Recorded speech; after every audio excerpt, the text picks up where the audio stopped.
Hello, this is Ricky, the YouTube Tech Guy. Hey guys, so today I'm going to be going over the 3 big spec upgrades on the Galaxy S26 Ultra. The first big upgrade is going to be the processor. I know a lot of people don't always think it's going to be that much of a difference, but I'm going to tell you why it's so important this year because of all of the software upgrades, which are AI based. The processor on this model is the Snapdragon 8 Elite Gen 5 for Galaxy. That's a very long name, but what it means for you is that it's 39% faster NPU compared to last year's model.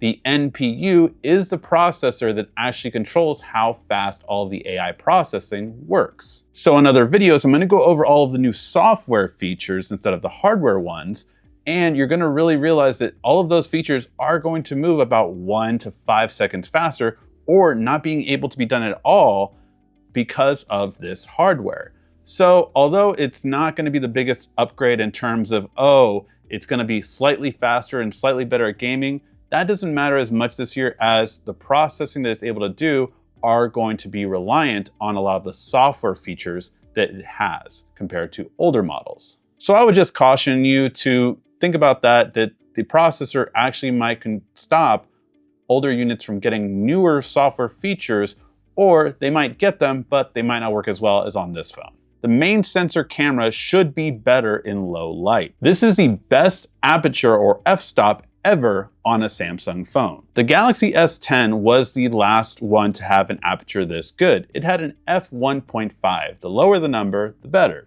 But ever since we went to the 200 megapixel sensor on the S20, we had a higher aperture and it never was going to be as good in low light because of that. So when you hear that this model has an f1.4 aperture, what that means is it should be a lot better in low light, especially in videos, because that's going to be a hardware-based improvement that you can't get anywhere else through AI processing. And it's going to give you that great blurred background look and bokeh effect that professional cameras will give you without ever going to portrait mode, and it will be real blurred background, not post-processing background. By the way, this will also help out when it comes to the 5x optical 50 megapixel sensor on the telephoto lens.